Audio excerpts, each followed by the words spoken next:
Salut, bienvenue sur Anakaland, j'espère que vous allez bien, on se retrouve pour cette nouvelle vidéo duel entre Squid Game et Alice in Borderland. Deux séries qui nous viennent de l'Est grâce à Netflix. Squid Game, série coréenne qui s'est avérée être un énorme succès pour Netflix à sa sortie. Et Alice in Borderland, série japonaise inspirée du manga du même nom, un peu dans la trempe de Battle Royale, une série excellente elle aussi, mais qui a bénéficié d'un succès beaucoup plus discret. Donc une série sous-cotée d'une part et une qui a eu le succès qu'elle méritait de l'autre. Donc des deux séries, qui est la meilleure? Eh bien à vous de me le dire en commentaire, car ici les sujets sont vraiment différents. Et cela sera surtout une question de goût personnel. Donc dans cette vidéo, pas de comptage de points, je m'attacherai plutôt à tirer le portrait de ces deux séries en mettant leurs différences en lumière. Car ces dernières semaines, sur YouTube, dans les médias ou dans la rue, j'entends trop souvent dire à l'approche de la saison 2 d'Alice que c'est un peu comme Squid Game. Alors que non, pas du tout.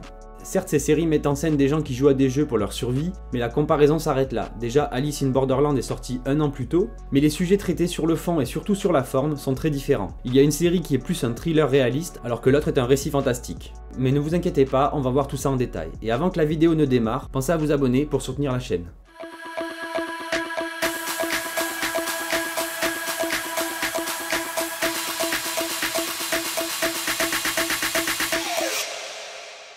Dans Alice in Borderland, le personnage principal, Alisu, et oui, pour ceux qui n'avaient pas remarqué, et la faute en revient probablement à la VF, mais Arisu est Alice, avec la prononciation à la japonaise bien sûr.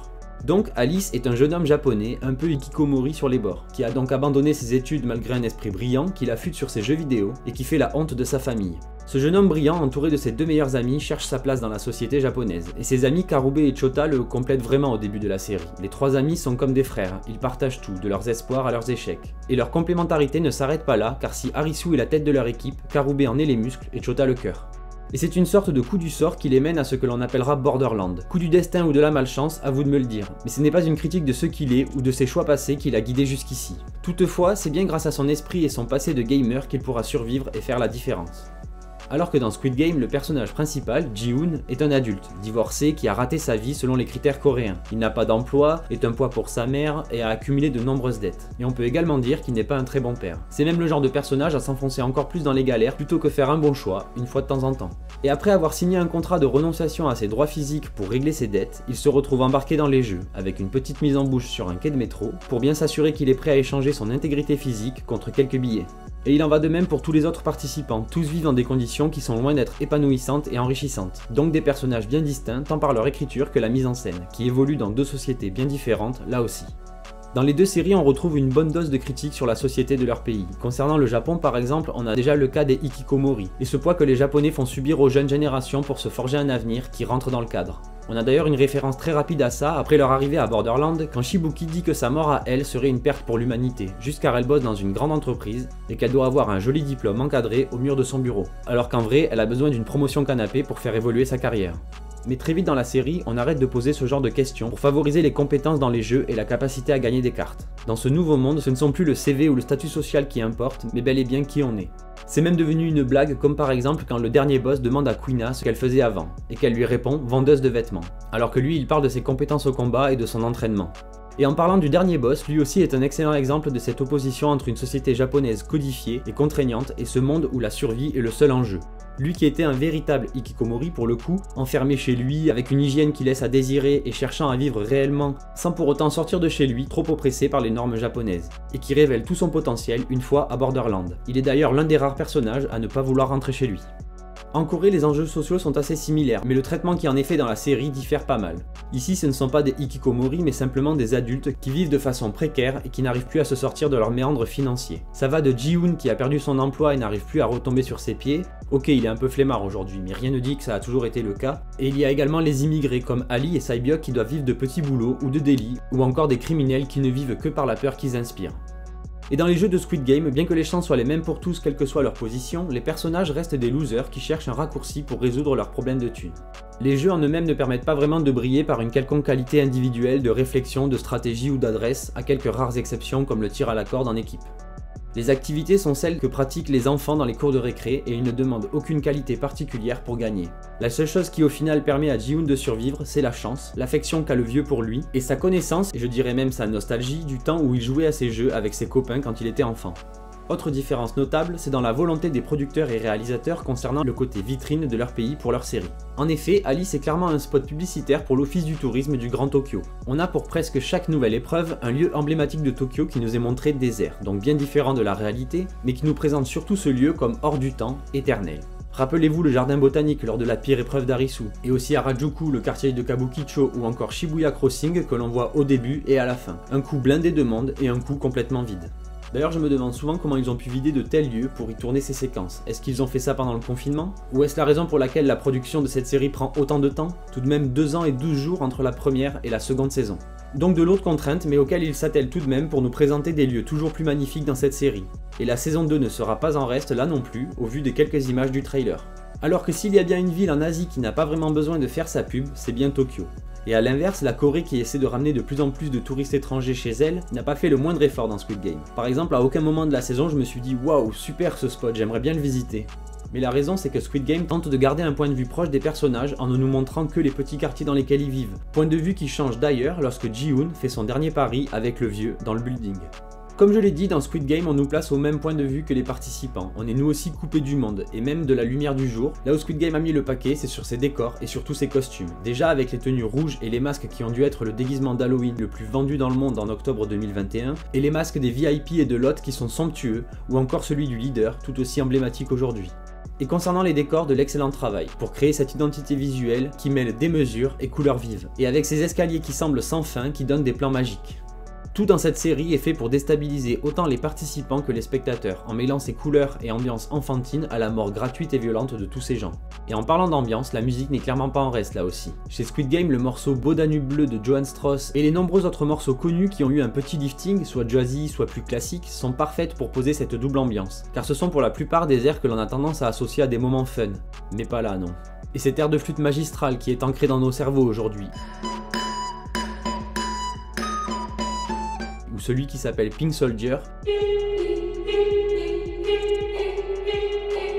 Je défie quiconque de l'entendre aujourd'hui sans repenser directement à la série. Bref, tout au niveau de l'ambiance musicale est là pour créer cette espèce de dichotomie, avec à la fois un ton très enfantin, un peu ridicule, mais traitant d'un propos très dur. De l'autre côté, la musique dans Alice in Borderland n'a rien de très marqué, si ce n'est celle du générique avec son ton très lourd. Mais les musiques sont plus classiques pour une œuvre télévisuelle si je puis dire. Ce sont des musiques qui servent un propos et qui font très bien le job. Toutefois, j'ai un gros coup de cœur pour le traitement de la voix qui annonce les jeux et les résultats, notamment en VO, avec sa prononciation à la japonaise des mots anglais qui me fait toujours sourire, surtout après un massacre.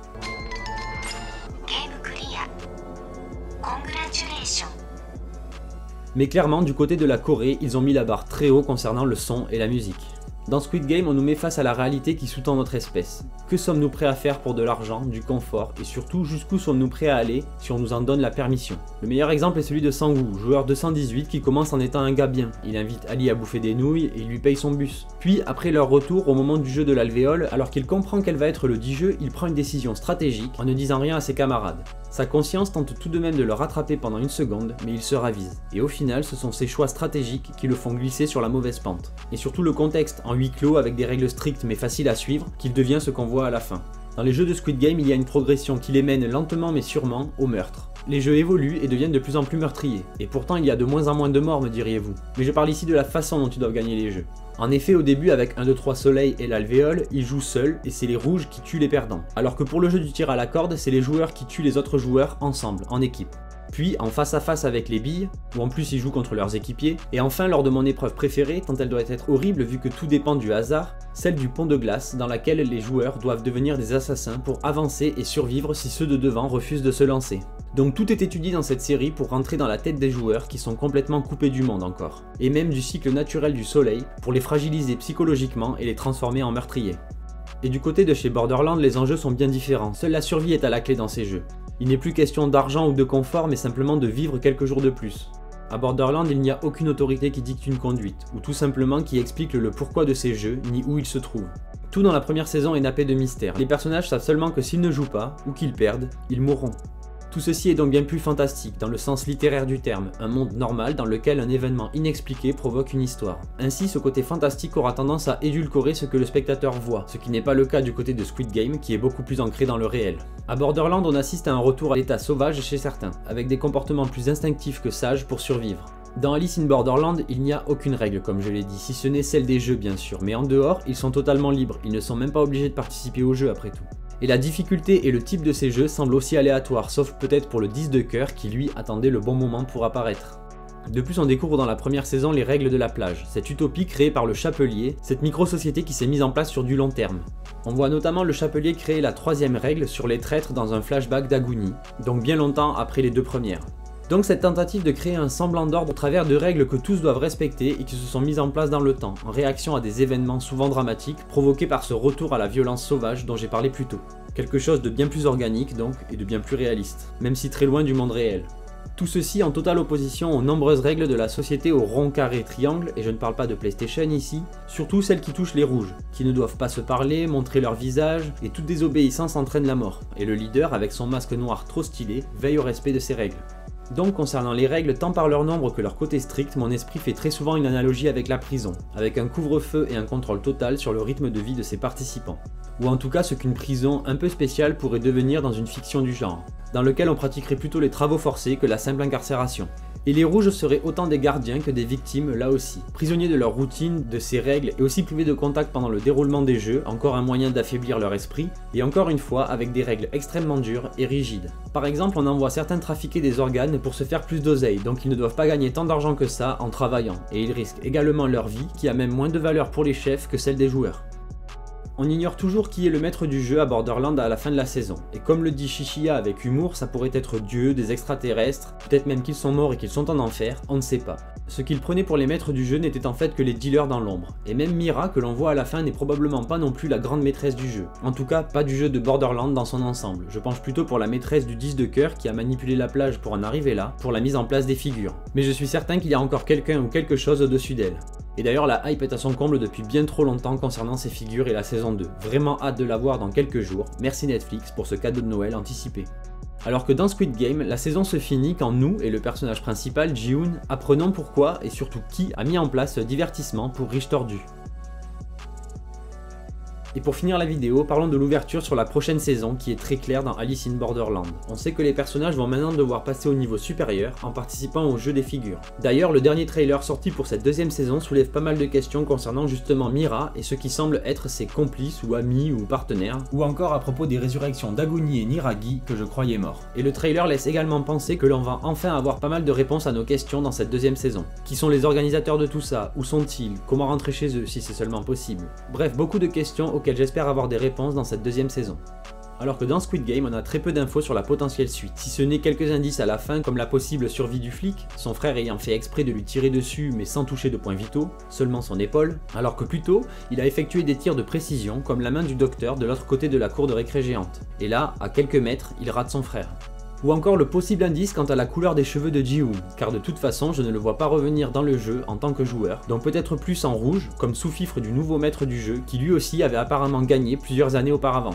A la base j'étais de ceux qui ne voyaient pas vraiment une utilité à une suite pour Squid Game, mais je reste impatient de voir quelle suite ils auront à nous proposer, même si pour le coup le challenge est impressionnant, car l'effet de surprise est passé et nous avons déjà eu beaucoup de réponses dans la première saison. Donc encore une fois, l'avenir nous le dira. Voilà, donc comme vous l'avez compris, ces deux séries ont plus de différences que de points communs, bien qu'on les mette souvent dans le même panier. Et c'est donc très difficile à comparer sur le plan de la qualité et du divertissement, même si je serais ravi d'avoir votre avis en commentaire. Alors allez-y, lâchez-vous. Et alors que l'on n'a pas beaucoup de nouvelles concrètes de la production de la seconde saison de Squid Game, la saison 2 d'Alice in Borderland devrait arriver quelques jours après la sortie de cette vidéo. Et j'espère vraiment qu'elle sera à la hauteur de nos attentes. J'espère également que la troisième saison ne se fera pas attendre aussi longtemps que la seconde, car 2 ans, c'est un peu long. Sur ce, merci d'avoir regardé la vidéo, j'espère qu'elle vous a plu, passez de très bonnes fêtes de fin d'année et à très vite sur Anakaland. Bye.